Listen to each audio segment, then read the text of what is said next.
FBI profiler vanished in 1992. 7 years later, his coat is found in an abandoned school. The rain hammered against the cracked windows of Jefferson Elementary School like bullets against glass, each drop echoing through the hollow corridors that hadn't heard children's laughter in over a decade.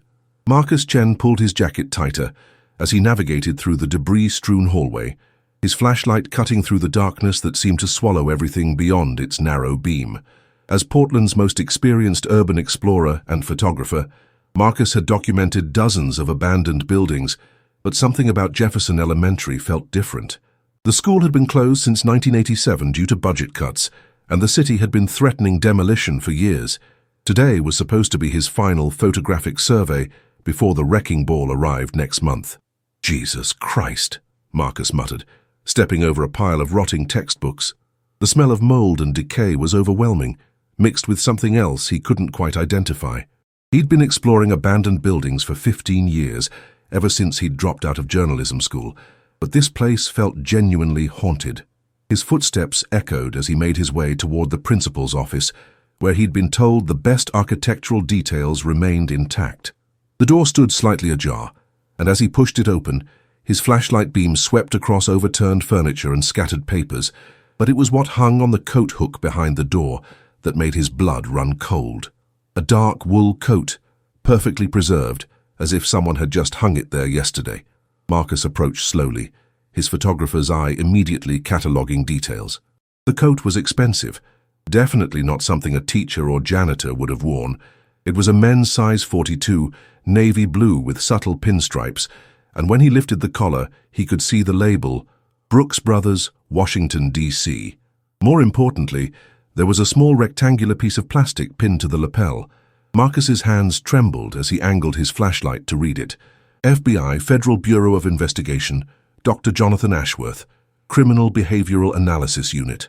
The name hit him like a physical blow. Dr. Jonathan Ashworth. Marcus had read about him in the newspapers 7 years ago when he disappeared. The FBI's most celebrated criminal profiler, the man who had helped catch the Portland Night Stalker, the Sacramento Strangler, and dozens of other serial killers. He'd vanished without a trace in October 1992, leaving behind a wife, a teenage daughter, and a caseload of the country's most dangerous criminals. Marcus fumbled for his cell phone, though he knew the battery was nearly dead. He'd been in the building for 3 hours, documenting everything methodically. Now he needed to call the police, but first, he needed to understand what he was looking at. The coat showed no signs of weathering, despite hanging in this damp, decaying building for presumably 7 years. There were no cobwebs, no dust, no animal droppings. It was as if it had been placed there recently, or as if this corner of the building had been somehow protected from the elements. Marcus began photographing everything with his professional camera, the flash illuminating details that his flashlight had missed. There were papers scattered on the floor beneath the coat hook, not the usual school debris, but what looked like case files. He knelt down, careful not to disturb anything, and could make out fragments of text, behavioral analysis, unsub profile, victim selection criteria. This wasn't just Dr. Ashworth's coat. This was his mobile office, his field headquarters. But why here?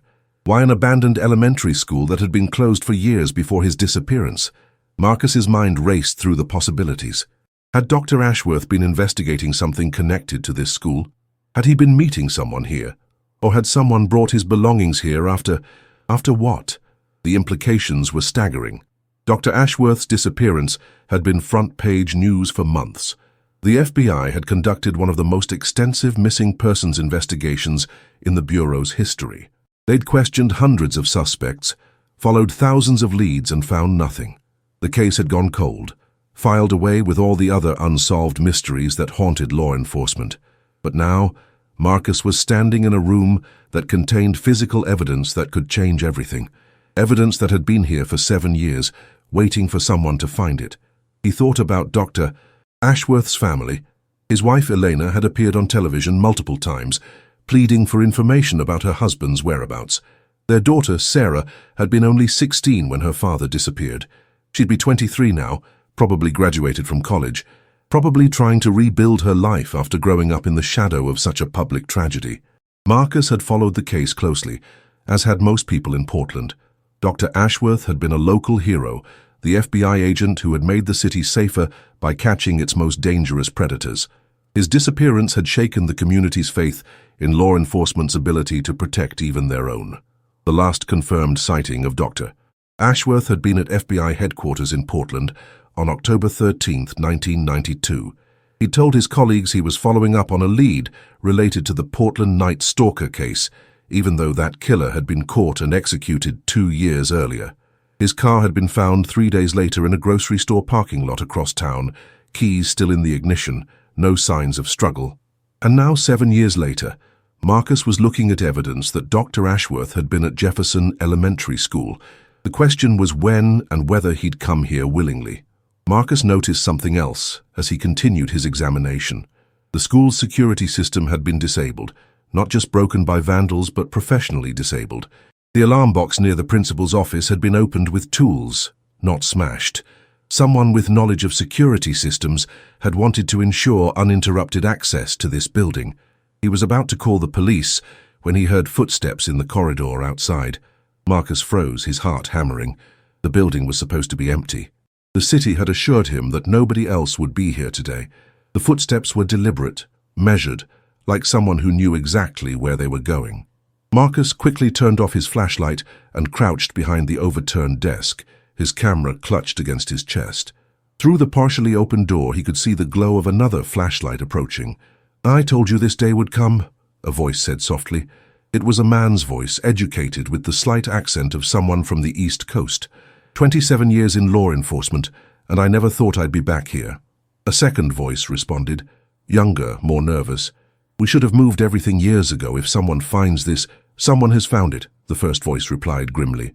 "Look at the fresh footprints in the dust. Someone's been here today, and recently.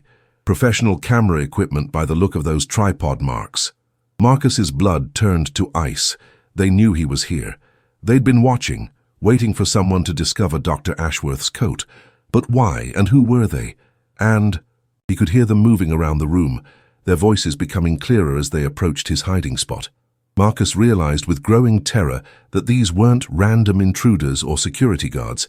These were people who knew about Dr. Ashworth's disappearance, people who had been involved in covering it up. "The photographer will have to be dealt with," the first voice said matter-of-factly. "We can't have this case reopened. Not now. Not after all this time." Marcus knew he had to get out, had to get this evidence to the authorities before these people could silence him. But as he tried to move quietly toward the door, his foot knocked over a piece of debris, the sound echoing through the empty building like a gunshot. The voices stopped immediately. "He's here," the second voice whispered. Marcus ran.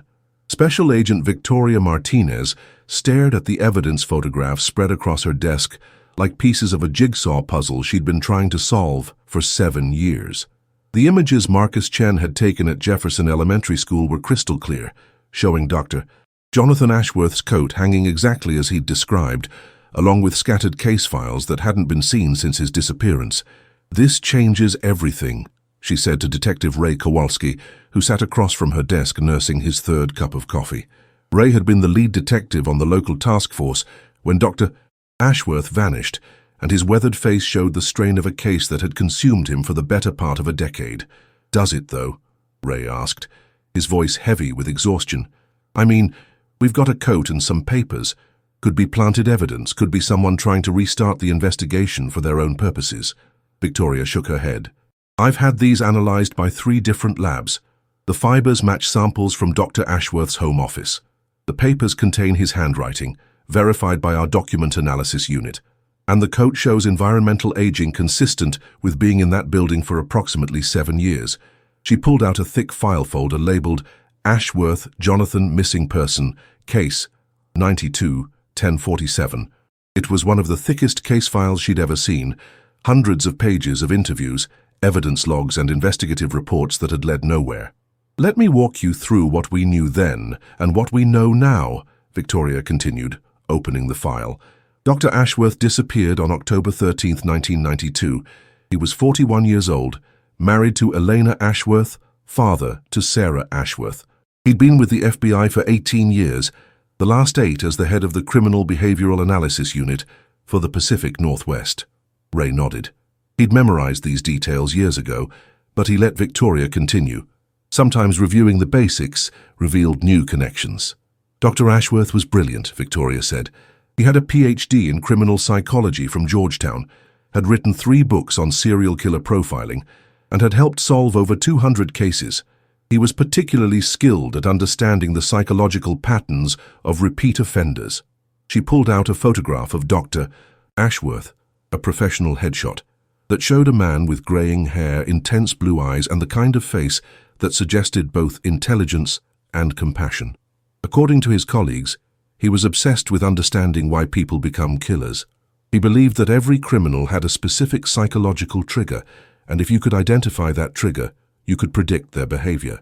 Which made him very good at his job, Ray added, and very dangerous to certain types of criminals. Victoria nodded and continued reading from the file. The day he disappeared, Dr. Ashworth told his supervisor, Assistant Director Robert Hernandez, that he was following up on a lead connected to the Portland Night Stalker case. This was odd because Gerald Whimsy, the Night Stalker, had been caught in 1990 and executed in 1991. The case was closed. But Dr. Ashworth had always maintained that Whimsy had accomplices, Ray said. He believed there was a network of people who helped the Night Stalker select victims and evade capture. The official investigation dismissed this theory. Victoria pulled out another document. Here's Dr. Ashworth's last report, filed the morning of his disappearance. He wrote, "New evidence suggests Portland Night Stalker operation was more sophisticated than previously assumed. Victim selection patterns indicate inside knowledge of law enforcement procedures. Investigating connection to educational institutions in target neighborhoods." Educational institutions, Ray repeated. Like Jefferson Elementary School. Exactly, and look at this. Victoria spread out a map of Portland with red pins marking the locations where the Night Stalker's victims had been found. Every single victim lived within a 2-mile radius of Jefferson Elementary School. Dr. Ashworth had identified this pattern, but his supervisors ordered him to drop the investigation. Ray studied the map, his detective's instincts kicking in, so he went to investigate the school on his own. But why was the school abandoned? It wasn't closed until 1987. Victoria had already researched this. Budget cuts, declining enrollment, and there were some complaints from parents about inappropriate behavior by staff members. Nothing that resulted in criminal charges, but enough to create a scandal that hastened the school's closure. She pulled out another file, this one much thinner. "I've been looking into the staff members who worked at Jefferson Elementary in the early 1980s when the Night Stalker was active. 3 names stand out: Principal Harold Brennan, Vice Principal Margaret Holloway, and school psychologist Dr. Thomas Whitmore." Ray leaned forward. "Tell me about Whitmore." "Interesting guy. PhD in child psychology from Stanford. Worked at Jefferson Elementary from 1978 to 1986. He was responsible for evaluating children with behavioral problems, which would have given him access to detailed family information, addresses, work schedules, family dynamics. Perfect information for a killer to select victims," Ray observed. "Gets better." Dr. Whitmore left Jefferson Elementary in 1986, a year before the school closed. He went to work for the Oregon Department of Social Services, where he had access to case files on thousands of at-risk children and families throughout the state. Victoria pulled out a photograph of Dr. Whitmore, a thin man with wire-rimmed glasses and a neat beard. He retired in 1995, 3 years after Dr. Ashworth disappeared. Officially, he cited health reasons. Unofficially, there were rumors about his methods with troubled children. Where is he now? That's the interesting part. Dr. Whitmore owns a cabin in the Cascade Mountains, about 2 hours from Portland. He's been living there as a hermit for the past 4 years. No phone, no electricity, no contact with the outside world. Ray whistled. "Sounds like someone who doesn't want to be found." Victoria nodded. "But here's what really caught my attention. I ran Dr. Whitmore's name through our database, and guess what? Dr. Ashworth had requested a full background check on him just 2 weeks before he disappeared. So Ashworth was investigating Whitmore, and Whitmore somehow found out about it. And the background check request was filed through standard channels, which means multiple people had access to it, including," Victoria pulled out another document, "Assistant Director Robert Hernandez, who signed off on the request." Ray's eyes widened. "You think Hernandez warned Whitmore?" "I think Dr. Ashworth was getting close to exposing something that powerful people wanted to keep buried." And I think those people decided to silence him before he could reveal the truth. Victoria stood up and walked to the window, looking out at the Portland skyline. Marcus Chen is lucky to be alive. The men who chased him out of that school weren't there by coincidence. They've been monitoring the building, waiting for someone to find Dr. Ashworth's coat, which means they know we're reopening the investigation, which means they'll try to stop us. Victoria turned back to Ray. I've requested a full forensic team to process the school tomorrow. I want every piece of evidence collected and analyzed, and I want you to help me interview Elena and Sarah Ashworth. They deserve to know what we've found. Ray nodded, but his expression was troubled. Victoria, what if you're right? What if this goes all the way to the top of the bureau? What if we're not just investigating a disappearance, but a conspiracy? Victoria looked at Dr. Ashworth's photograph again, at the face of a man who had dedicated his life to understanding evil, and had apparently been destroyed by it. Then we're going to need to be very careful who we trust, because if Dr. Ashworth was silenced for getting too close to the truth, they won't hesitate to silence us too. Outside, the rain continued to fall, washing the streets of Portland clean, while secrets that had been buried for 7 years began to surface like bodies rising from the depths of a dark river. Elena Ashworth opened the door with the cautious expression of someone who had learned to expect bad news. At 54, she still carried herself with the grace of the ballet dancer she'd been in her youth, but 7 years of uncertainty had etched lines around her eyes and silver through her dark hair. "Agent Martinez," she said, stepping aside to let Victoria and Ray into the modest 2-story home. "Sarah's here too. She drove down from Seattle when I called her about Jonathan's coat." The living room was a shrine to Dr. Ashworth's memory. Photographs covered every surface. Jonathan with his FBI colleagues, Jonathan receiving commendations, Jonathan with his family at various holidays and vacations. But it was the gaps that spoke volumes. The empty spaces where pictures had been removed, the slight discoloration on the walls where frames had once hung. Sarah Ashworth entered from the kitchen, carrying a tray of coffee. At 23, she resembled her father more than her mother, with the same intense blue eyes and analytical expression. She'd grown up in the shadow of her father's disappearance, and it had shaped her into someone who approached life with careful deliberation. "I assume you want to know about the last few weeks before he disappeared," Elena said, settling into a chair that clearly had been Jonathan's favorite spot. "I've told this story so many times, but I'll tell it again if it helps." Victoria pulled out her notebook. "Actually, Mrs. Ashworth, I'd like to focus on something more specific.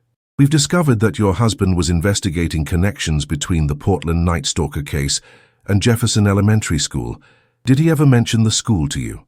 Eleanor's expression shifted slightly. "Jefferson Elementary, yes, he mentioned it, but not in connection with the Night Stalker case. He was interested in the school because of Sarah." Sarah looked up sharply. "Because of me? I never went to Jefferson Elementary, I went to St. Mary's." "That's exactly why he was interested," Elena continued. "You see, when Sarah was 7 years old, we lived in a neighborhood that was zoned for Jefferson Elementary. But Jonathan insisted we move across town so Sarah could attend St. Mary's instead." Victoria leaned forward. "Did he say why?" "He said Jefferson Elementary had problems that made it unsuitable for children. He wouldn't elaborate, but Jonathan wasn't the type to make decisions lightly. If he didn't want Sarah attending that school, he had good reasons." Ray interjected. "When was this? What year?" 1985, Sarah answered. "I remember because it was the year my parents bought this house. I was excited about having my own room, but I was also nervous about starting at a new school where I didn't know anyone." 1985, Victoria repeated, making notes. "That's the same year the Night Stalker was most active, and it's during the period when Dr. Thomas Whitmore was working as the school psychologist at Jefferson Elementary." Elena's face went pale. "Thomas Whitmore?" Jonathan mentioned that name. He said Whitmore was someone who shouldn't be around children. "When did he say this?" Victoria asked urgently. "It was about 3 weeks before he disappeared. Jonathan had been working late every night, coming home agitated and distracted. One evening I found him in his study looking through old case files. When I asked him what was wrong, he said he was afraid he'd made a mistake years earlier." Sarah put down her coffee cup. "What kind of mistake?" Elena took a shaky breath. "He said he'd recommended that the investigation into Jefferson Elementary be closed. He said he'd believed the official report that found no evidence of wrongdoing, but he'd started to suspect that the report had been compromised." "Compromised how?" Ray asked. Someone had pressured the investigators to conclude their inquiry quickly and quietly. Jonathan said he'd been naive to trust the system, and now he was afraid that children might have been hurt because of his recommendation. Victoria felt pieces of the puzzle clicking into place. Mrs. Ashworth, did your husband ever mention receiving any threats or warnings about his investigation? Elena nodded slowly. The last week before he disappeared, he received several phone calls at home. Late at night, when he thought I was asleep. I could hear him talking in his study, but I couldn't make out the words. His voice was different, frightened. Did you ask him about the calls? I tried, but he said it was bureau business and I shouldn't worry. But I could tell he was worried. He started checking the locks on all the doors before bed. He moved his gun from the safe to his nightstand drawer. Sarah suddenly spoke up. He also changed his routine. Dad was always very methodical. He left for work at exactly 7:30 every morning, took the same route, stopped at the same coffee shop, but that last week he started leaving at different times, taking different routes. Like he was trying to avoid being followed, Ray observed. Victoria made more notes. Mrs. Ashworth, after your husband disappeared, did anyone from the FBI contact you about his investigation into Jefferson Elementary? Eleanor looked confused. No. Assistant Director Hernandez told me that Jonathan had been following up on a closed case, but he said it was routine work, nothing dangerous. He assured me that Jonathan's disappearance wasn't connected to his work. But it was connected to his work, Sarah said flatly. Dad was investigating something that got him killed. The room fell silent. Eleanor had never allowed herself to fully acknowledge what everyone suspected, that her husband was dead. The discovery of his coat had forced her to confront the reality she'd been avoiding for 7 years. There's something else, Eleanor said quietly. Something I never told the investigators because I thought it was irrelevant. The day before Jonathan disappeared, he received a package at home.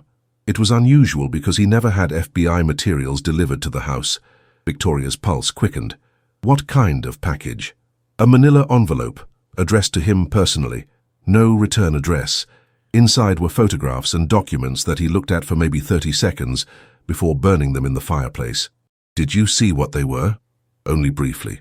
The photographs looked like they were taken at a school, children in classrooms, on playgrounds. The documents looked like official reports or case files, but Jonathan destroyed everything before I could get a closer look. Sarah stood up abruptly. I need to show you something. She left the room and returned with a small box. I found this in Dad's study after he disappeared.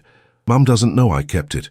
She opened the box to reveal a key, not a house key or car key, but something more official looking. It was stamped with numbers and had a small tag attached. It's a safety deposit box key, Victoria said, examining it. Bank of America, box number 847. Eleanor looked shocked. Jonathan never mentioned a safety deposit box. He must have rented it shortly before he disappeared, Victoria reasoned. Sarah, do you know if your father had a will or any legal documents that might mention this box? Sarah shook her head. After he disappeared, we went through everything. There was no mention of a safety deposit box anywhere. Ray stood up. We need to get a court order to open that box. If Dr. Ashworth was collecting evidence about Jefferson Elementary and the Night Stalker case, he might have hidden it there. Victoria nodded, then turned back to Elena. Mrs. Ashworth, I need to ask you to be very careful. The men who chased Marcus Chen out of that school knew about your husband's investigation. They've been watching that building for 7 years, waiting for someone to find his coat. That suggests they're still active, still dangerous. Elena wrapped her arms around herself. Are you saying we're in danger? I'm saying that your husband died because he discovered something that powerful people wanted to keep secret. And those people are still out there, still protecting their secrets. Sarah reached for her mother's hand. We'll be okay, Mom. Dad would want us to help find the truth. As Victoria and Ray prepared to leave, Elena walked them to the door. Agent Martinez, do you think we'll ever know what really happened to Jonathan? Victoria looked back at the living room full of photographs, at the family that had been torn apart by secrets and lies. I think your husband left us clues, Mrs. Ashworth, and I think he's been waiting 7 years for someone to find them. Outside, the rain had stopped, and for the first time in days, patches of blue sky were visible between the clouds. But Victoria knew that the storm was far from over. The safety deposit box key turned smoothly in the lock, and Victoria held her breath as the long metal drawer slid open.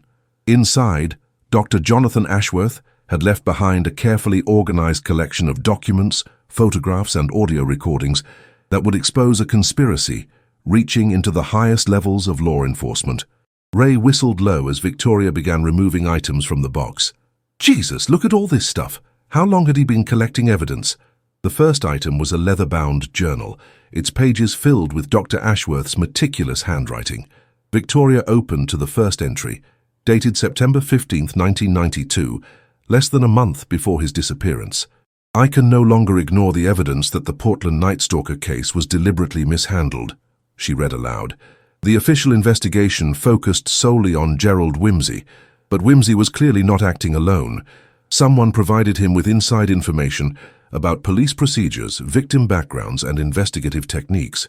Someone with access to law enforcement databases and case files. The next several pages detailed Dr. Ashworth's analysis of the Night Stalker's methods. He'd identified patterns that the original investigation had missed or ignored, the killer's ability to avoid patrol routes, his knowledge of which victims would be alone at specific times, his understanding of forensic countermeasures. The sophistication of the operation suggests institutional support, Victoria continued reading. This was not a lone wolf killer, but a coordinated effort involving multiple participants with specialized knowledge and resources. Ray was examining a collection of photographs.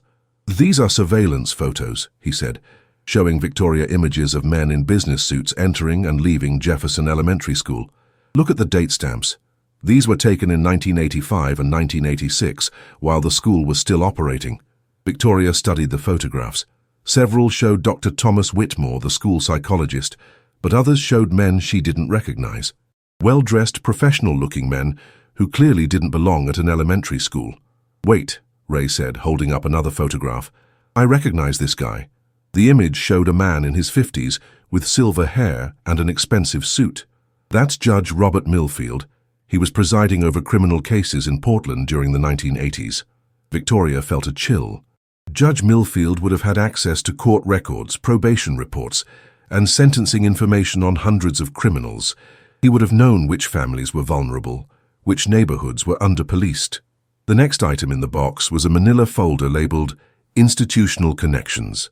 Inside were documents that traced a web of relationships between Jefferson Elementary School and various Portland institutions, the courthouse, the police department, the district attorney's office, and the FBI field office. Dr. Ashworth was mapping a network, Victoria realized. Look at these organizational charts. He identified at least a dozen people in positions of authority who had connections to Jefferson Elementary. Ray found an audio cassette tape labeled Whitmore Interview, October 10, 1992. Victoria's hands trembled as she realized this was recorded just 3 days before Dr. Ashworth's disappearance. We need to listen to this, she said. But not here. Too many people could overhear. The next item was a copy of a psychiatric evaluation report dated 1986. The subject was Dr. Thomas Whitmore, and the evaluation had been ordered by the Oregon Department of Social Services following complaints about his conduct with children. Subject shows signs of antisocial personality disorder and exhibits inappropriate interest in child psychology, Victoria read from the report. To recommend removal from positions involving direct contact with minors and mandatory psychological counseling. Ray shook his head. So they knew Whitmore was dangerous in 1986, but they just transferred him to another position instead of prosecuting him. Because someone protected him, Victoria said. Someone powerful enough to bury the evaluation and keep Whitmore in a position where he could continue accessing vulnerable families. The final item in the box was a sealed envelope marked Insurance Policy. Inside was a letter addressed to Elena Ashworth, along with copies of documents that Dr. Ashworth had apparently sent to contacts outside the FBI. Elena, Victoria read, if you are reading this, then my investigation has been discovered and I am probably dead. The evidence in this box proves that a network of corrupt officials has been using their positions to facilitate and cover up serious crimes against children. I have sent copies of this evidence to 3 journalists and 1 federal prosecutor, who I trust to act on it if something happens to me. Ray looked up from the documents he was examining. Who did he send copies to? Victoria checked the letter. David Morrison at the Washington Post, Janet Chen at the Seattle Times, and... She paused.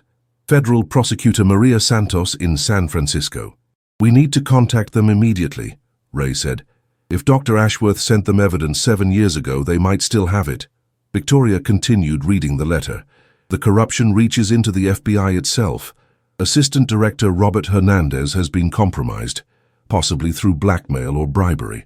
He has been feeding information to the conspiracy and actively sabotaging investigations that might expose the truth.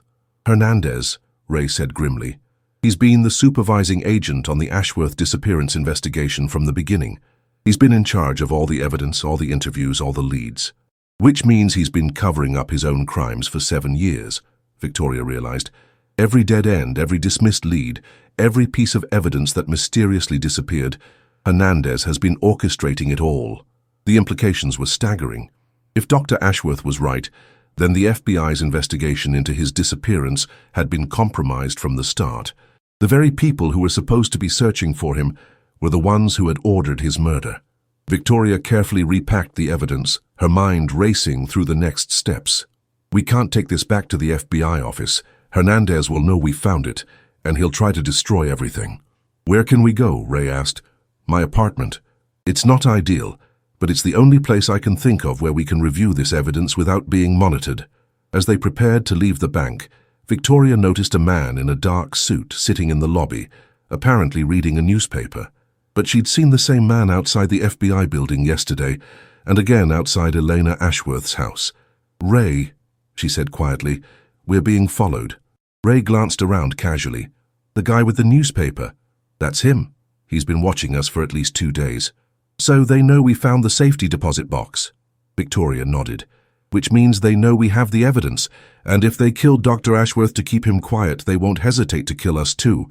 They left the bank through a side exit, using Ray's knowledge of Portland's downtown streets to lose their tail. But as they drove toward Victoria's apartment, both knew that they were now in the same danger that had cost Dr. Ashworth his life. The conspiracy he had discovered was still active, still protecting its secrets and still willing to kill to prevent exposure. The question was whether Victoria and Ray could survive long enough to bring the truth to light. Victoria's apartment felt like a war room. Documents from Dr. Ashworth's safety deposit box covered every surface, the dining table, the coffee table, even the floor. She and Ray had been working for 14 hours straight, piecing together the evidence that revealed the scope of the conspiracy. The audio tape had been the most disturbing piece of evidence. Dr. Ashworth's interview with Thomas Whitmore, recorded just 3 days before his disappearance, contained a confession that implicated dozens of Portland's most prominent citizens. Play that section again, Ray said, rubbing his tired eyes. The part where Whitmore talks about selecting victims. Victoria rewound the tape to the relevant section. Whitmore's voice was cultured, educated, and utterly without remorse as he described his methods. The beauty of working in the school system was the access to family records. Whitmore's voice filled the room. I could identify which children came from broken homes, which parents worked night shifts, which families had financial problems that kept them isolated from their communities. The Night Stalker needed victims who wouldn't be missed quickly, and I provided them. Dr. Ashworth's voice responded, How many victims are we talking about, Thomas? Officially? The police attributed 7 murders to Gerald Whimsy, but there were others. Runaways, prostitutes, homeless people. The network had diverse appetites. Ray shook his head. Network. He keeps talking about a network, not just individual criminals. Victoria had been constructing a timeline based on the documents. According to Dr. Ashworth's analysis, the network operated from 1983 to 1990. They used Jefferson Elementary as a base of operations because it gave them access to children and families, and because Thomas Whitmore could identify vulnerable victims. But why did they stop in 1990? Ray asked. Because Gerald Whimsy was caught, Victoria replied. The Night Stalker murders were their most visible crimes. Once Whimsy was arrested, the network went underground. They couldn't risk continuing their operations. The tape continued with more horrifying revelations. Whitmore described how Judge Millfield had used his position to ensure that certain criminal cases were dismissed or received light sentences. How Assistant Director Hernandez had provided information about FBI investigations to help network members avoid prosecution. Robert was essential to our operations, Whitmore said. He made sure that any investigation that got too close to the truth was redirected or terminated. He convinced his superiors that budget constraints required focusing on other priorities. Dr. Ashworth's voice. And in exchange, Robert shared our interests. He participated in our gatherings, our special events. We had photographs, videos. He couldn't have exposed us without destroying himself. Victoria stopped the tape. Blackmail. They were blackmailing Hernandez with evidence of his participation in their crimes. The phone rang, making both of them jump. Victoria looked at the caller ID. It was Elena Ashworth. "Agent Martinez." Elena's voice was panicked. "There are men watching my house. They've been there since this morning. Sarah's afraid to leave." Victoria felt ice in her veins. "Mrs. Ashworth, listen to me carefully. Pack a bag for you and Sarah, essential items only. Leave through your back door and drive to—" She thought quickly. "Drive to the Marriott downtown, check in under the name Johnson, pay cash, don't use your credit cards." "What's happening?" "The people who killed your husband know we've found his evidence. They're trying to locate everyone who might have information about the conspiracy." After Eleanor hung up, Victoria turned to Ray. "We need to get this evidence to the media contacts that Dr. Ashworth mentioned. Tonight." Ray nodded, but before he could respond, they heard footsteps in the hallway outside Victoria's apartment. Heavy, deliberate footsteps that stopped outside her door. Victoria drew her weapon and motioned for Ray to position himself behind the kitchen counter. She approached the door cautiously, looking through the peephole. 3 men in dark suits stood in the hallway. One was the man who had been following them from the bank. The other 2 looked like federal agents, or people who wanted to look like federal agents. "Agent Martinez," a voice called through the door. "This is Assistant Director Robert Hernandez. I need to speak with you about the Ashworth case." Victoria's blood ran cold. Hernandez was here at her apartment with 2 men who were almost certainly not FBI agents, which meant he knew about the evidence and was here to retrieve it. "I'm not feeling well, sir," Victoria called back. "Can we discuss this at the office tomorrow?" "I'm afraid this can't wait," Hernandez replied. "There have been some developments that require immediate attention." Victoria looked at Ray, who had positioned himself to cover the door. She made a decision that would either save their lives or end them. "Sir, I need to see your credentials before I open the door," she said. "Federal regulations." There was a pause, then whispered conversation outside the door. Victoria knew that legitimate FBI agents would have no problem showing credentials, but these men were hesitating because they couldn't produce authentic identification. "Agent Martinez," Hernandez said, his voice now carrying a threatening edge. "Open the door, that's an order." "I'm going to need you to slide your credentials under the door, sir," Victoria replied. "I'm sorry, but I have to follow protocol." More whispered conversation, then the sound of metal against metal. They were picking her lock. Victoria motioned to Ray, who was already moving toward the window. Her apartment was on the 3rd floor, but there was a fire escape that led to an alley behind the building. As the door opened, Victoria and Ray were climbing out the window. Behind them, they could hear Hernandez's voice. "Find those documents, search everything." They made it to the alley just as they heard Victoria's apartment door being kicked in. Ray had grabbed the most important documents, Dr. Ashworth's journal, the audio tape, and the photographs identifying the network members. "My car," Victoria whispered, pointing to her sedan parked at the end of the alley. They were halfway to the car when the first shot rang out. One of Hernandez's men was firing at them from Victoria's apartment window. The bullet shattered the car's rear window as Victoria started the engine. "They're not trying to arrest us," Ray observed grimly. "They're trying to kill us." Victoria floored the accelerator, racing through Portland's empty streets, while Ray used his cell phone to call the one person he trusted, his former partner, Detective Janet Walsh, who now worked for the Oregon State Police. "Janet, it's Ray. I need help. Federal agents are trying to kill me and Agent Martinez. No, I'm not joking. Meet us at the Overlook Park. Come alone and come armed." As they drove toward the park, Victoria's mind raced through their options. They had evidence of a conspiracy that reached into the highest levels of law enforcement, but they couldn't trust anyone within the FBI. The network that had killed Dr. Ashworth was still active, still dangerous, and now they were targeting anyone who threatened to expose the truth. "Ray," Victoria said as they pulled into the empty parking lot at Overlook Park, "if something happens to me, make sure this evidence reaches the media. Dr. Ashworth died trying to expose these people. We can't let his death be meaningless." Ray nodded, checking his weapon. "Nothing's going to happen to either of us. We're going to finish what Dr. Ashworth started." In the distance, they could see headlights approaching. It was either Detective Walsh coming to help them, or Hernandez's men coming to finish the job they'd started 7 years ago when they murdered Dr. Jonathan Ashworth. Detective Janet Walsh stared at the evidence spread across the conference table in the Oregon State Police headquarters. As a 20-year veteran of law enforcement, she'd seen corruption before, but nothing approaching the scope of the conspiracy that Victoria and Ray had uncovered. "This is bigger than we thought," Janet said, holding up one of the photographs from Dr. Ashworth's collection. This shows Mayor Patricia Henley at Jefferson Elementary in 1985. She was city council member then, but she was already positioned to influence police funding and priorities.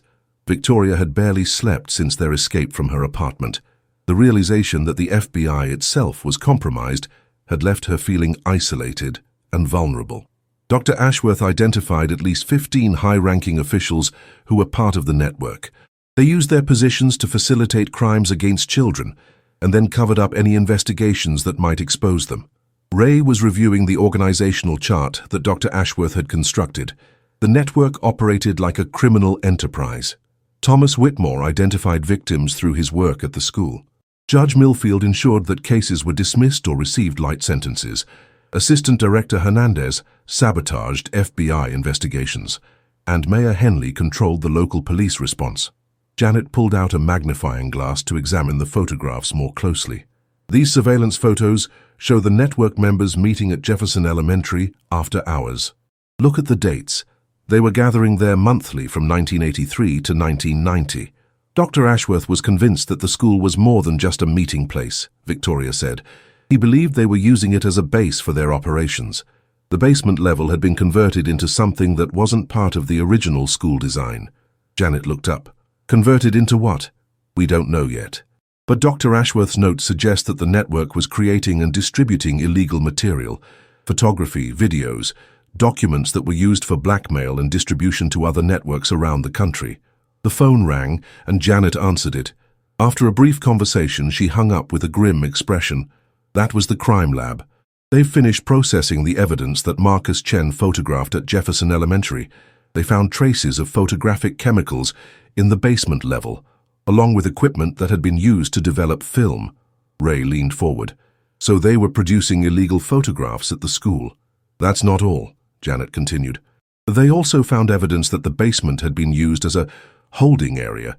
There were restraints, soundproofing, and other equipment that suggests the location was used to confine people against their will. Victoria felt sick. Dr. Ashworth discovered that children were being held and abused at Jefferson Elementary, and when he tried to expose it, the network killed him. Janet pulled out a file folder. I've been doing my own investigation since Ray called me. I contacted the journalists that Dr. Ashworth sent evidence to in 1992. 2 of them, David Morrison and Janet Chen, still have the materials he sent them. What materials? Copies of everything we found in the safety deposit box, plus additional evidence that we haven't seen yet. Morrison has been sitting on the story for 7 years because he couldn't verify the sources independently. But now that we've found Dr. Ashworth's body of evidence, he's ready to publish. Victoria's pulse quickened. What additional evidence?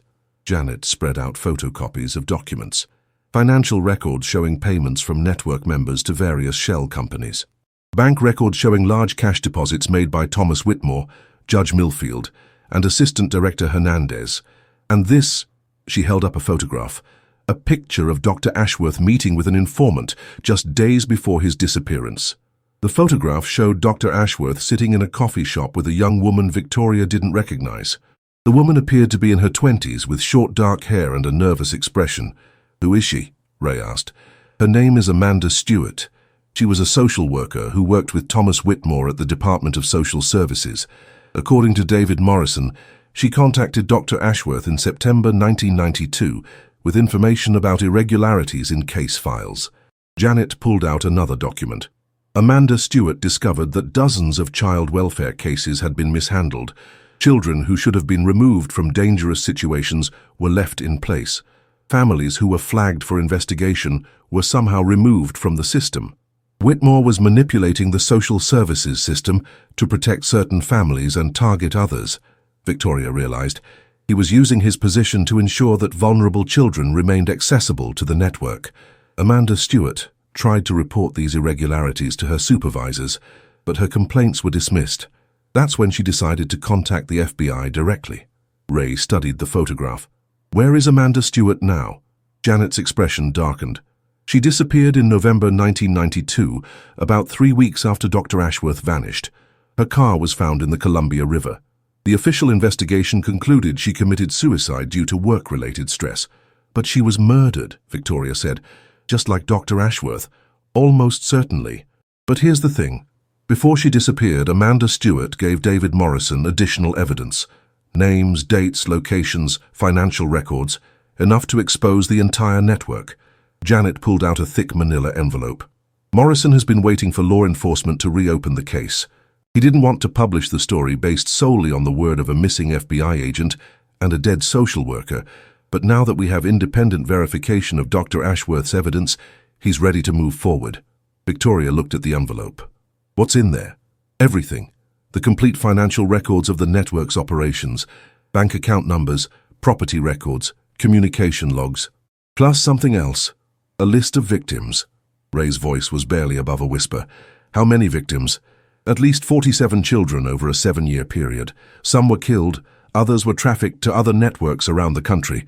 The scope is much larger than even Dr. Ashworth realized. The room fell silent as the magnitude of the conspiracy became clear. This wasn't just about covering up individual crimes. It was about a systematic operation that had destroyed dozens of lives and corrupted multiple institutions. There's something else, Janet said quietly. According to Morrison's investigation, the network didn't end when Gerald Whimsy was arrested. It just became more careful. They've been operating continuously for the past 9 years, using different methods and different locations. Victoria felt a chill. They're still active, which means there are still victims. Children who are currently being abused and trafficked by people who should be protecting them. Ray stood up. We need to act fast. As soon as Hernandez realizes we've escaped with the evidence, he'll warn the other network members. They'll destroy evidence, eliminate witnesses, and disappear. Janet nodded. Morrison is publishing the story tomorrow morning. Every major newspaper in the country will have the details of the network's operations. The FBI will have no choice but to launch a full investigation. But will they investigate honestly? Victoria asked. How do we know the corruption doesn't go even higher than Assistant Director Hernandez? We don't, Janet admitted, but we have to trust that there are still honest agents in the Bureau, people who will do the right thing when presented with evidence of crimes against children. As they prepared to leave the Oregon State Police headquarters, Victoria thought about Dr. Jonathan Ashworth and Amanda Stewart and all the other people who had tried to expose the truth. Their deaths had not been in vain. The evidence they had gathered was finally going to see the light of day, but she also knew that the network would not go quietly. They had killed to protect their secrets before, and they would kill again if given the chance. The next 24 hours would determine whether justice would finally be served or whether the conspiracy would claim more victims. The Washington Post headline screamed across the front page, "Massive pedophile network exposed in Portland. FBI agent murdered to prevent investigation." By 6 a.m., every major news outlet in the country was broadcasting the story that David Morrison had been investigating for 7 years. Victoria watched the news coverage from a safe house that Janet Walsh had arranged through the Oregon State Police. The evidence that Dr. Ashworth had died to protect was now public knowledge, and the reaction was immediate and devastating for the network members. Judge Robert Millfield was found dead in his home this morning, the news anchor reported. Portland police are calling it an apparent suicide, but federal investigators are treating it as part of a broader criminal investigation. Ray looked up from his laptop. Millfield's not the only one. I'm monitoring police scanners across the city. Thomas Whitmore's cabin in the Cascades is on fire, and there are reports of a body found inside. They're eliminating witnesses, Victoria said grimly. Anyone who could testify against the network is being silenced. Janet entered the room with a cup of coffee and a grim expression. I just got off the phone with FBI headquarters in Washington. They're sending a team of agents from the Public Corruption Unit to take over the investigation. But here's the problem. Assistant Director Hernandez has disappeared. Victoria felt a chill. When? Sometime during the night. His wife called the FBI this morning to report that he never came home. His car was found at Portland International Airport, but there's no record of him boarding any flights. Ray closed his laptop. He's running, which means he knows the investigation is going to expose everything. Or he's tying up loose ends, Victoria said. Remember, the network has been operating for 16 years. There are dozens of people who know about their operations. Hernandez might be eliminating evidence and witnesses before he disappears. Janet spread out a map of Portland. I've been thinking about this. Dr. Ashworth's evidence shows that the network used Jefferson Elementary as their base of operations until 1990. But after that, they had to find a new location. Where would they go? Victoria studied the map. Somewhere with the same advantages as the school. Isolated, secure, with access to their target population. And somewhere that one of the network members could control, Ray added. They needed a location where they could operate without interference. Janet pointed to a section of the map. What about the old Riverside Youth Center? It was closed in 1991 due to budget cuts, but the building is still standing. And guess who was on the board of directors? Victoria leaned closer to see. Mayor Patricia Henley. Right. She would have had access to the building after it was closed. And the location is perfect, isolated, soundproof, with multiple rooms that could be used for their activities. Ray was already reaching for his phone. I'm calling for backup. If the network is still using that location, there might be victims there right now. But before he could dial, Janet's police radio crackled to life. All units, respond to 1247 Riverside Drive. Reports of shots fired at the abandoned youth center. Multiple casualties reported. Victoria grabbed her weapon. That's the address. Someone's already there. They raced through Portland's morning traffic, sirens blaring. Victoria's mind was racing through the possibilities. Had Hernandez gone to the youth center to eliminate evidence? Had other network members gathered there to coordinate their response to the media exposure? Or had someone else gotten there first? When they arrived at the Riverside Youth Center, the parking lot was already filled with police cars, ambulances, and fire trucks. The building itself was a sprawling complex of connected structures built in the 1960s to house troubled youth, but abandoned when funding dried up. Lieutenant Mike Harrison from the Portland Police Department approached them. Agent Martinez? I'm the incident commander. We've got a situation inside that you need to see. He led them toward the building. We received a 911 call about 30 minutes ago. Anonymous caller reported hearing gunshots from inside the building. When our officers arrived, they found the front door standing open and blood in the lobby. How many casualties? Janet asked. At least 3 confirmed dead, but we haven't completed our sweep of the building yet. The structure is huge. 3 floors, dozens of rooms, multiple basements levels. Victoria felt a knot in her stomach. Lieutenant, this building may be connected to the investigation into the pedophile network. There could be victims inside who need medical attention.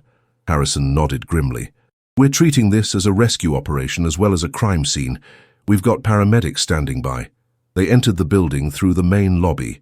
The smell hit Victoria immediately, a mixture of decay, chemicals, and something else that made her stomach turn. The walls were covered with graffiti, but some of it looked deliberate, almost ritualistic. The bodies are down this hallway, Harrison said, leading them deeper into the building. But there's something else you need to see first. He led them to a room that had been converted into some kind of office. The walls were covered with photographs, hundreds of them, showing children in various situations. Some were innocent school photos. Others were clearly surveillance shots taken without the subject's knowledge. Jesus, Ray whispered, studying the photos. This is how they selected their victims. Victoria noticed that many of the photographs had notations written in red ink. Dates, addresses, personal information about the children and their families. It was a systematic cataloguing of potential victims. There's more, Harrison said, leading them to another room. This appears to be some kind of production facility. The room contained professional photography equipment, video cameras, and developing equipment. But it also contained restraints, props, and other items that made it clear what kind of material was being produced. They were creating child pornography, Victoria said, her voice barely above a whisper, on an industrial scale. Janet was examining a filing cabinet. Look at this. They've got distribution records, names, addresses, payment records. This network was shipping material all over the country. Ray called out from across the room. Victoria, you need to see this. He was standing next to a door that led to a staircase heading downward. There's a basement level, and I can hear something down there. They descended the stairs carefully, weapons drawn. The basement was a maze of rooms, some of which contained evidence of recent occupancy. Mattresses, food containers, clothing that was clearly sized for children. Someone was being held here. Victoria said, her heart racing. Recently. They continued searching until they reached a room at the end of the hallway. Inside, they found a young girl, perhaps 12 years old, chained to a radiator. She was unconscious but breathing, and Victoria could see that she had been severely abused. "Get the paramedics down here now," Victoria shouted to Harrison. As the paramedics worked to stabilize the girl, Victoria noticed something else in the room. A wallet lying on the floor, its contents scattered. She picked up the driver's license and felt her blood run cold. The license belonged to Assistant Director Robert Hernandez. "He was here," Victoria said, showing the license to Ray. "Hernandez was in this room." Ray looked around the room, noting the signs of violence. Maybe he came here to eliminate evidence and witnesses, but someone got to him first. Janet was examining the 3 bodies they'd found upstairs. 2 of them have been identified.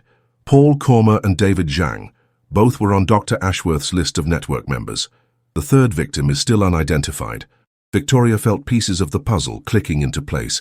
Someone is hunting the network members. Someone who knows who they are and where to find them. "But who?" Ray asked. Before Victoria could answer, her phone rang. The caller ID showed Elena Ashworth's name. "Agent Martinez." Elena's voice was shaky but determined. "I need to tell you something. Something I should have told you days ago." Victoria stepped away from the others. "What is it, Mrs. Ashworth?" Jonathan had a partner. Not an official FBI partner, but someone who was helping him investigate the network. Someone who knew all the details of his investigation. Victoria's pulse quickened. "Who?" "Amanda Stewart. The social worker who supposedly committed suicide? She didn't die in 1992. Jonathan helped her fake her death and go into hiding. She's been living under a false identity for 7 years, waiting for the right moment to expose the network." Victoria felt the world spinning around her. "Mrs. Ashworth, are you saying that Amanda Stewart is still alive?" "She's been watching the network members, documenting their activities, gathering evidence. And now that the story has been published, she's making sure that none of them escape justice." Victoria looked around the room where they'd found the child victim, at the evidence of systematic abuse and torture. "Mrs. Ashworth, where is Amanda Stewart now?" "I don't know, but I think she's hunting them, all of them." As Victoria hung up the phone, she realized that the investigation had taken another unexpected turn. The network that had operated with impunity for 16 years was being systematically dismantled by someone who had been presumed dead for 7 years. Amanda Stewart was alive and she was settling scores. Victoria found Amanda Stewart in the last place she expected, sitting calmly in a coffee shop across the street from the warehouse where Assistant Director Robert Hernandez's body had been discovered that morning. After 7 years of being presumed dead, Amanda looked remarkably composed for someone who had just executed a man. "Agent Martinez," Amanda said without looking up from her newspaper. "I wondered when you'd find me." Victoria slid into the booth across from her, studying the woman who had been instrumental in Dr. Ashworth's investigation. At 32, Amanda Stewart had the lean build and watchful eyes of someone who had spent years living in the shadows. "We need to talk," Victoria said. Amanda folded her newspaper carefully. "About Robert Hernandez? Or about the 16 years I've spent documenting the crimes that he and his network committed?" "Both. And about the fact that you've been systematically murdering people." Amanda's expression didn't change. "I've been eliminating threats to children. There's a difference." They sat in silence for a moment, each woman taking the measure of the other. Victoria knew that Amanda was dangerous. She'd killed at least 4 people in the past 2 days. But she also knew that Amanda had information that could expose the full scope of the network's operations. "Tell me about Dr. Ashworth," Victoria said. "Tell me what really happened in October 1992. Amanda's composure cracked slightly. "Jonathan was the only law enforcement officer who took my reports seriously. When I discovered that Thomas Whitmore was manipulating social services files to protect abusive families, everyone else dismissed my concerns as paranoia." She pulled out a photograph of Dr. Ashworth. But Jonathan understood the implications. He realized that the corruption I'd uncovered was part of a larger pattern. "We started working together to map the network's operations." "Why didn't you come forward when he disappeared?" "Because I knew they would kill me too." Jonathan had told me about his suspicions regarding Assistant Director Hernandez. We both knew that the FBI itself was compromised. Amanda reached into her purse and pulled out a thick manila folder. "The night before Jonathan disappeared, he gave me this." It's a complete copy of all his evidence, along with instructions on what to do if something happened to him. Victoria opened the folder and found documents she'd never seen before: financial records, surveillance photographs, and detailed profiles of network members. But more importantly, she found a list of names that went far beyond the Portland network. "This is a national network," Victoria said, studying the documents. They were connected to similar operations in Seattle, San Francisco, Los Angeles, and Denver. At least 12 major cities, Amanda confirmed. They were sharing victims, trading material, and coordinating their operations across state lines. What you've uncovered in Portland is just one node in a much larger system. Victoria felt overwhelmed by the scope of the conspiracy. How many children? In Portland alone, over 200 victims between 1983 and 1999. Nationally, I estimate at least 2,000 children have been abused, trafficked, or murdered by this network. The numbers were staggering. Victoria had thought she was investigating a local conspiracy, but she was actually looking at one of the largest child trafficking operations in American history. "Amanda, why didn't you take this evidence to the media? Why didn't you contact federal authorities outside the Portland office?" Amanda's eyes hardened. "Because I tried. I sent information to the FBI headquarters in Washington, to the Department of Justice, to journalists in 3 different states. Do you know what happened? Nothing. The network had connections at the highest levels of government. My reports were buried, dismissed, or ignored. So you decided to take justice into your own hands. I decided to protect children the only way I could, by eliminating the people who were hurting them." Victoria studied the surveillance photographs in the folder. They showed network members engaged in various activities: meetings, financial transactions, and disturbingly, the abuse of children. Amanda had been documenting everything for 7 years, building a case that would have exposed the entire operation. "How did you fake your death?" Victoria asked. Amanda smiled grimly. "Jonathan helped me. He was convinced that the network would try to eliminate me as they had eliminated him, so we staged my suicide. He provided a body from the FBI morgue, a Jane Doe who had died in a car accident, and we made it look like I had jumped off the bridge. And you've been living under a false identity ever since." Jonathan had contacts in the Marshal Service, people who specialized in creating new identities for witnesses. I became Sarah Mitchell, a freelance photographer who traveled frequently for work. It was the perfect cover for conducting surveillance on network members. Victoria was beginning to understand the scope of Amanda's operation. "You've been tracking them for 7 years, learning their routines, their weaknesses, their connections. I've been preparing for this moment. When the network would finally be exposed, and I could eliminate the key players before they could escape or destroy evidence." Amanda pulled out another photograph, this one showing Assistant Director Hernandez at the Riverside Youth Center. Robert was there yesterday trying to eliminate evidence and witnesses. He had a 12-year-old girl with him, and he was planning to kill her to prevent her from testifying. Victoria felt sick. "The girl we found chained in the basement?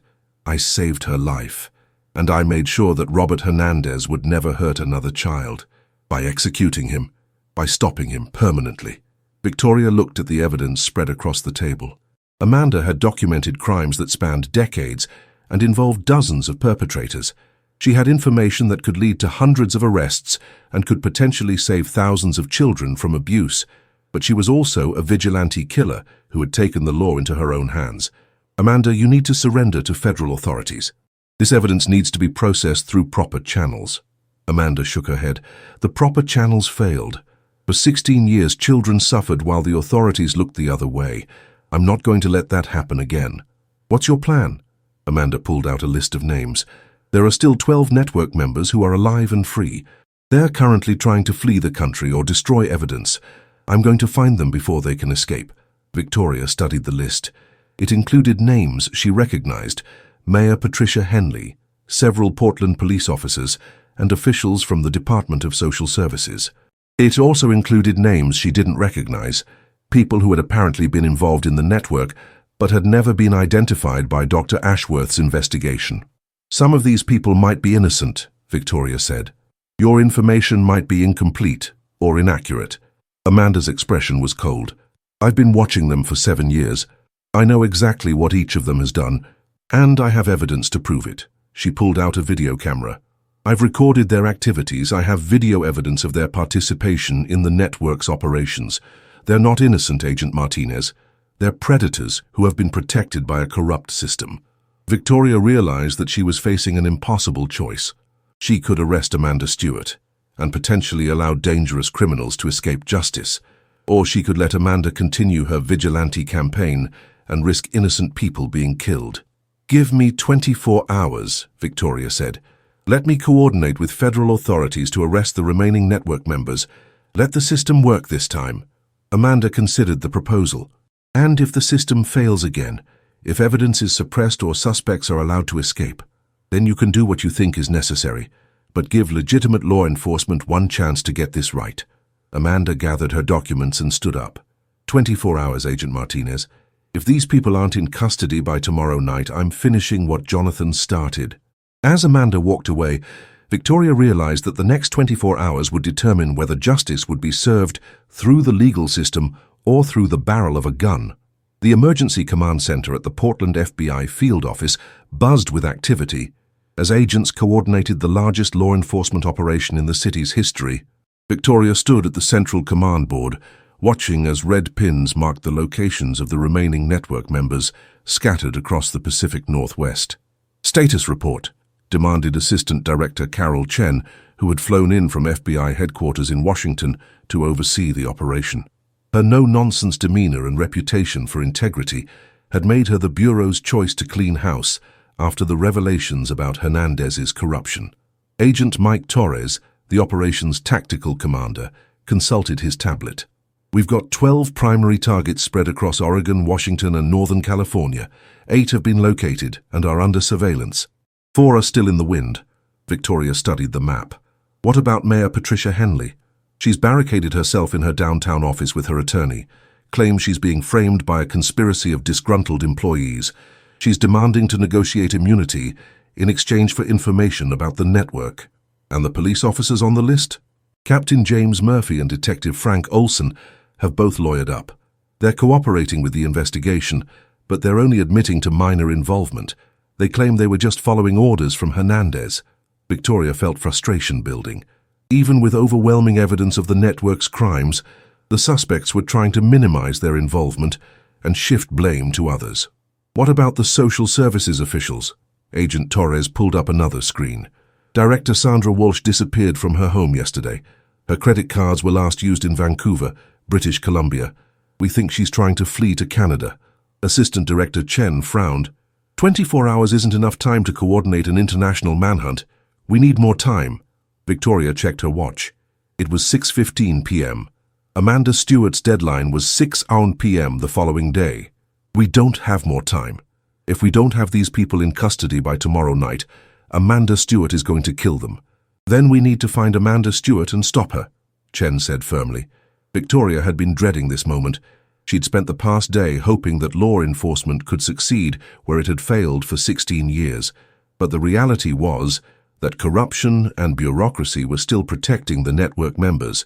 To Assistant Director, with respect, Amanda Stewart has been gathering evidence on these people for 7 years. She knows their routines, their locations, their weaknesses. She's already eliminated the most dangerous members of the network. Maybe we should consider that she's more effective than we are." Chen's expression darkened.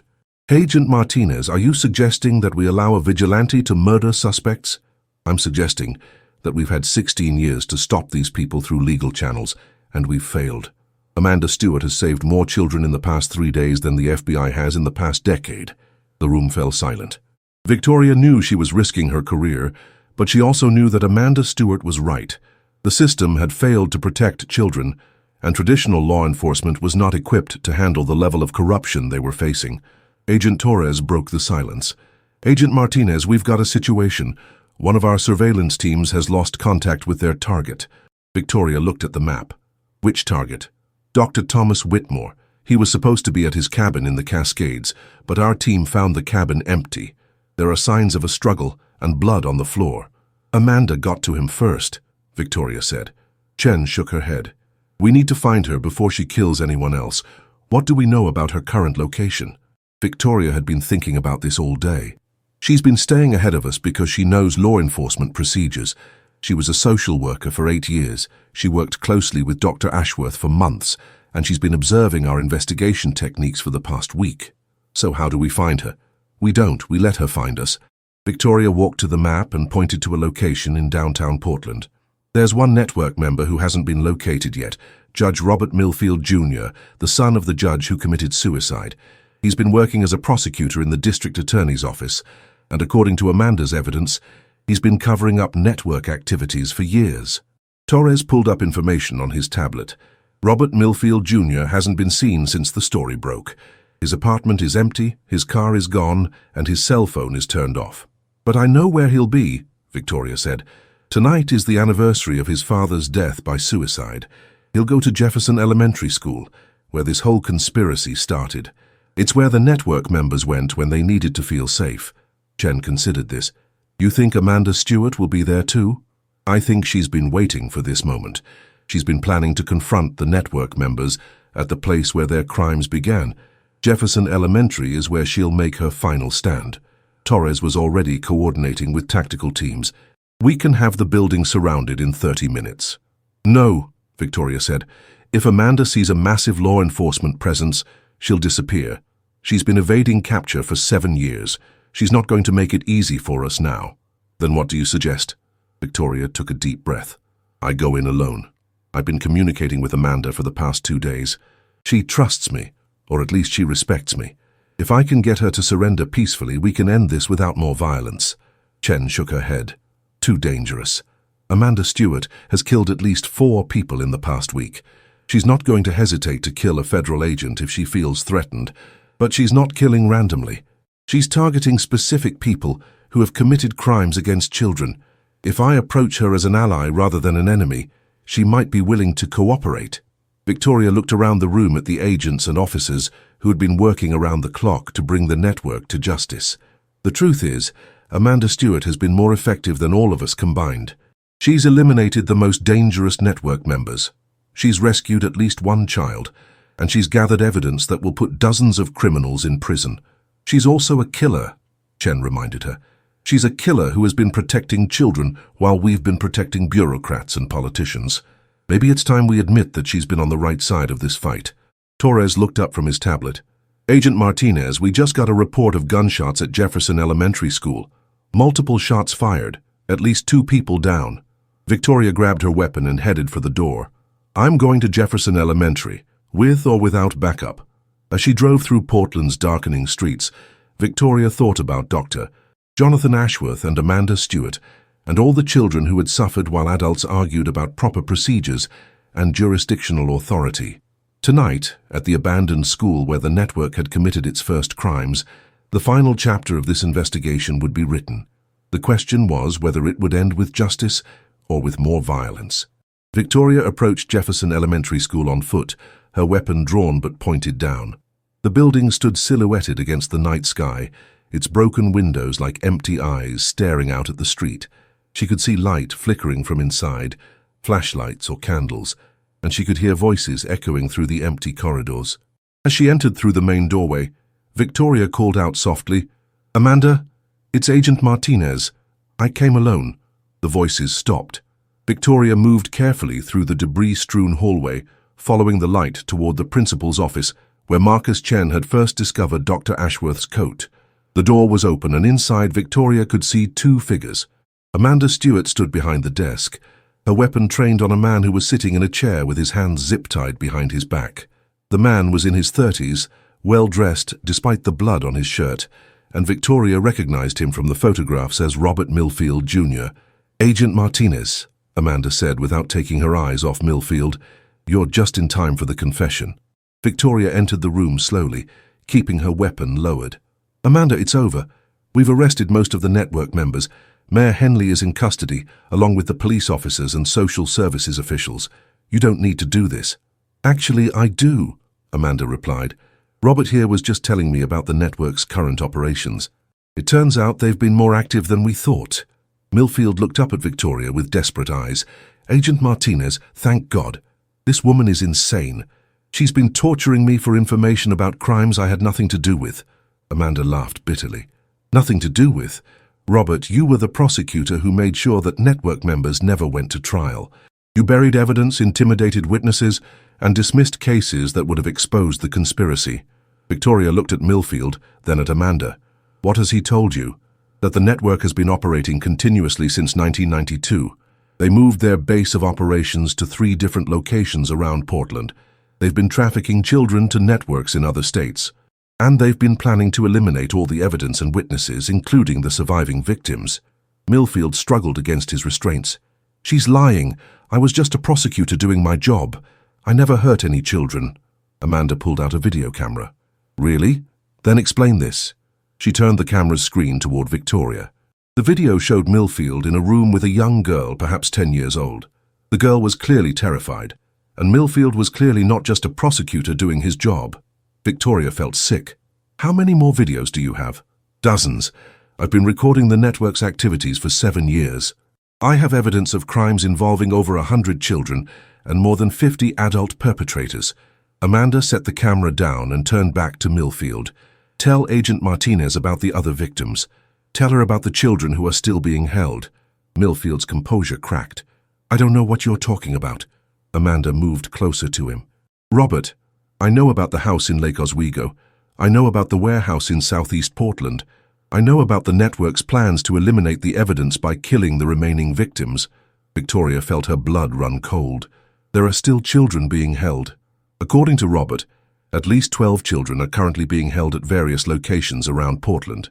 The network has been planning to eliminate them and flee the country. Millfield finally broke. Okay, yes, there are still victims, but I was just following orders. The network is bigger than you think. It goes all the way to Washington, D.C., FBI headquarters, the Department of Justice, members of Congress. If you arrest me, they'll just find someone else to replace me. Amanda looked at Victoria. This is why the system failed. This is why children continue to suffer while bureaucrats debated jurisdictional issues. The corruption goes too deep for traditional law enforcement to handle. Victoria studied the video evidence that Amanda had collected. It was comprehensive, detailed, and absolutely damning. It showed crimes that spanned decades and involved dozens of perpetrators. It was the kind of evidence that could bring down an entire network of child traffickers. Amanda, if you surrender now, I'll make sure this evidence is used to prosecute everyone involved. We'll shut down the entire network. Amanda shook her head.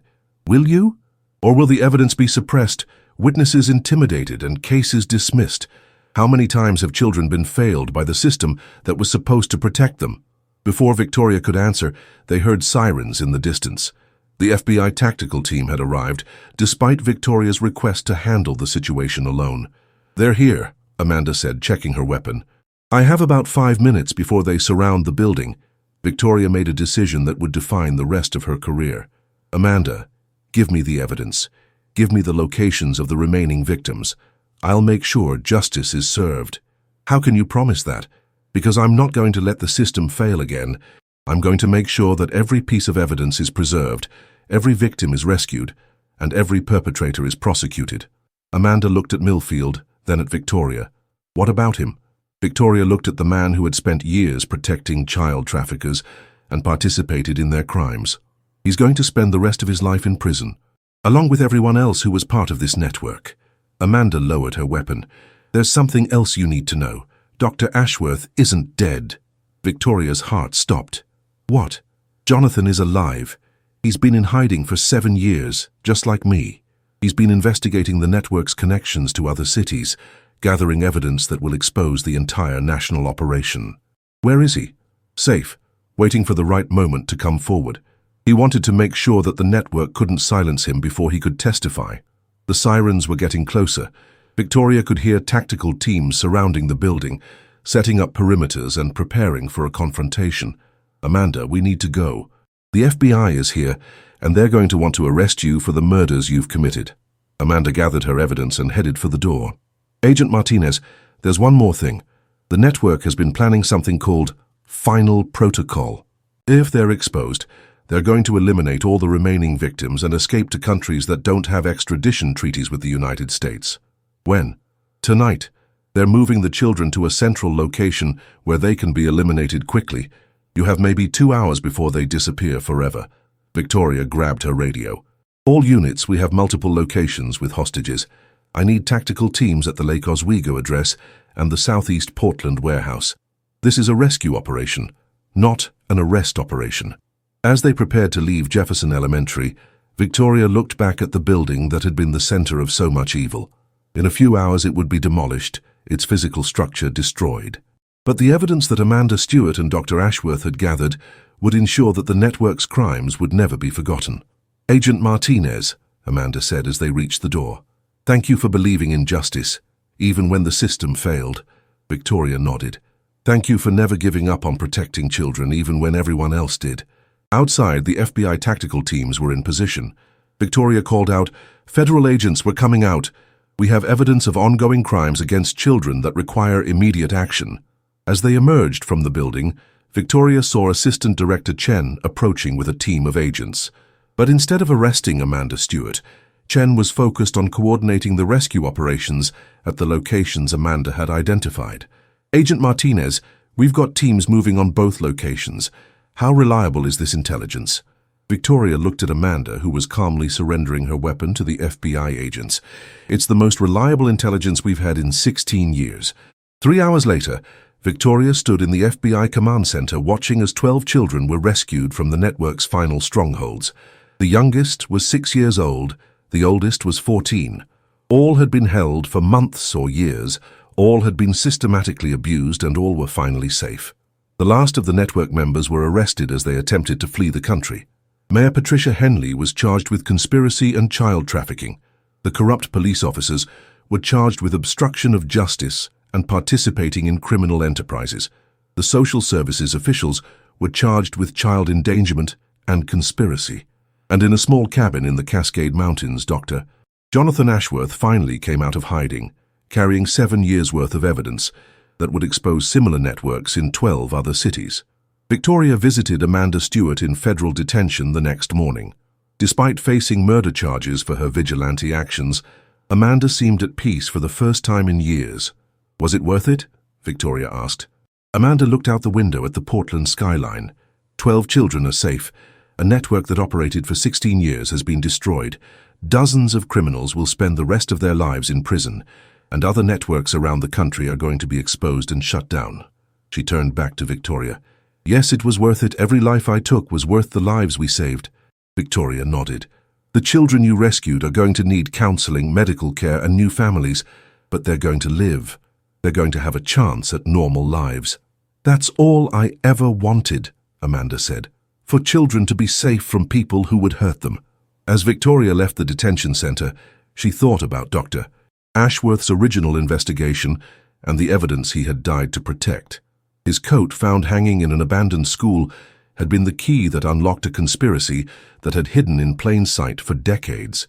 The network was finally destroyed, the victims were finally safe, and justice had finally been served. It had taken 7 years, but Dr. Jonathan Ashworth's investigation was finally complete. Victoria stood in the courtroom as the judge read the final sentences. Robert Millfield Jr. received life in prison without the possibility of parole. Mayor Patricia Henley received 30 years. The police officers and social services officials received sentences ranging from 15 to 25 years. Amanda Stewart had been sentenced to 20 years in federal prison for the murders she'd committed, but she would be eligible for parole in 10 years. Her attorney had successfully argued that her actions had been necessary to protect children when the legal system had failed. Dr. Jonathan Ashworth had been reinstated as an FBI agent and promoted to head the Bureau's new child trafficking task force. His investigation had led to the arrest of over 200 people in 12 cities and the rescue of more than 400 children. The 12 children rescued from the network's final operations were all in foster care or adoptive families. They were receiving counseling and medical care, and while their recovery would take years, they were safe. Jefferson Elementary School had been demolished, its physical structure erased from the landscape. In its place, the city had built a memorial garden dedicated to the victims of child trafficking. A plaque at the entrance read, "In memory of all children who have suffered in silence, and in honor of those who refuse to let their voices be silenced." Victoria visited the memorial garden every month, thinking about the investigation that had changed her life and the lives of so many others. She thought about Dr. Ashworth's dedication to protecting children, about Amanda Stewart's willingness to sacrifice everything for justice, and about the survivors who were slowly rebuilding their lives. The network that had operated with impunity for 16 years was finally destroyed. The system that had failed to protect children had been reformed, and the truth that had been buried for so long was finally brought to light. Justice had been served, but the price had been high. Too many children had suffered, too many lives had been lost, and too many people had looked the other way while evil flourished in their community. Victoria hoped that the next time such a conspiracy emerged, law enforcement would act more quickly, more decisively, and more courageously. She hoped that the lesson of the Portland network would prevent similar networks from operating in the future. But most of all, she hoped that the children who had been rescued would grow up to live full, happy lives, free from the trauma that had defined their early years. The investigation was over, but the healing would continue for decades to come.